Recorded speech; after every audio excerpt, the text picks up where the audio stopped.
Have you ever read something that made you audibly gasp? That's how basketball fans all around the world felt reacting to the blockbuster trade that happened recently.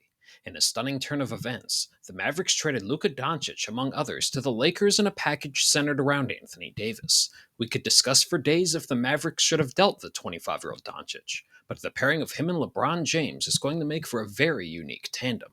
I'm going to take a deeper dive into why, even with all the dynamic duos in NBA history, this could be unlike one we've seen in recent memory. Throughout NBA history, there have been plenty of instances where teams have had multiple All NBA caliber players on the same roster, though there aren't many instances where those pairings have included two of the best passers in the entire league. Both James and Doncic have the rare blend of size and incredible court vision, with the ability to make difficult passes look easy while creating advantages for teammates. The Lakers so far this year have been in the middle of the pack in terms of the percentage of possessions that have been out of pick and roll, including passes, but with Doncic's arrival, that's about to skyrocket. While Doncic has been out over a month now with a calf injury, nearly 48% of his possessions so far this season have been pick and rolls, including passes. He ranks in the 88th percentile out of the action on a per possession basis, where he's a very dangerous scorer and also does a fantastic job creating advantages for teammates, though many of these can also come solely from the attention he draws from defenses, which will also create more opportunities for open catch and shoot threes for a Lakers team that's towards the bottom of the league at generating them. Here, Doncic is being defended by Lou Dort as Derek Lively comes to set a screen. Though after the screen, look at the Thunder defense. Isaiah Hartenstein blitzed Doncic to try and trap him almost 30 feet from the basket. However, if an offense executes this properly, it can put a defense in a bind. Doncic makes the bounce pass between both defenders to the rolling Lively, and you can already see the potential advantage forming. Lively swings it to the open Kyrie Irving, and now you have a 2-on-1 as Irving passes it to an open Klay Thompson, who knocks down the triple. Now, along with Doncic, you have James, who ranks in the 86th percentile on a per possession basis out of pick and roll, including passes. James, like Doncic, can create advantages for teammates out of the action from the attention he generates, along with also making difficult passes look routine. LeBron here brings the ball up and gets a screen on the right wing. Though as he picks the ball up, look at Dalton Connect cutting from the left slot. Even with a defender in James's face, he knows this can create a potential advantage. As Austin Reeves' defender in the left corner rotates to stick with the cutting Connect, James immediately fires a pass with a defender in his face to the left corner, and Reeves knocks down the open three. The big question will be, how do Doncic and James share the ball when both can be so ball dominant? It's almost certain that when Doncic is healthy, these two will stagger minutes to each have some minutes on the floor alone, and that's not a bad thing. Not many teams can have an offensive savant on the floor at all times, though it does make me think of ways each player can be utilized off the ball. Doncic rarely gets to take threes off the catch, but has proven to be a dangerous shooter when given those opportunities.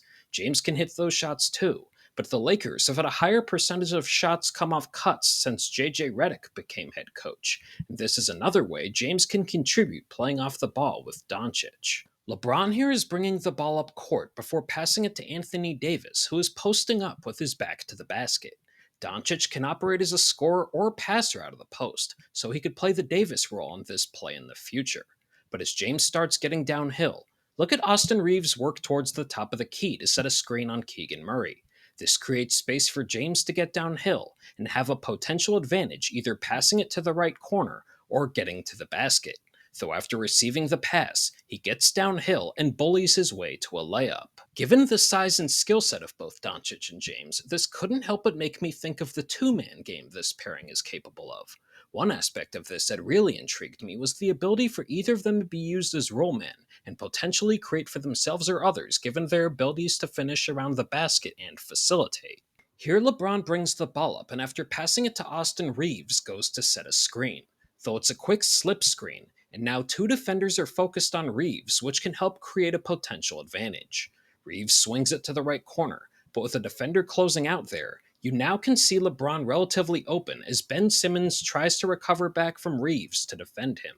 LeBron flashes to the baseline, and Rui Hachimura makes the pass for him to knock down the jumper in rhythm. While Doncic throughout his career has rarely been used as a role man in any capacity, his downhill scoring paired with his court vision passing off the dribble makes me believe he could easily incorporate scoring or passing as a role man into his game. Though James has been utilized at times scoring as a role man and has shown the ability to create out of the short roll rolling towards the basket or when popping out to the perimeter. This possession starts with D'Angelo Russell handling the ball before James goes to set a screen, though James quickly rolls and Russell hits him in space. However, look at the advantage this created. James's initial defender is trying to recover, and two other defenders are rotating to cut off the drive, though this doesn't account for Anthony Davis cutting to the basket from the dunker spot. James makes a nice bounce pass, and it leads to an easy layup. Here's one where Austin Reeves is handling the ball as LeBron comes up to set a screen, though instead, he immediately slips towards the basket. As a result, both defenders in the action are now on Reeves, and you'd have to imagine Doncic would draw this as well. Reeves makes the pass to James with a head of steam, and the defense is in a bind. You know he can get downhill and score at the rim, but between a Laker open in the left corner and Max Christie in the dunker spot, LeBron has options. As he draws the defenders closer, Christie is wide open and LeBron drops it off to him, leading to a layup and a foul.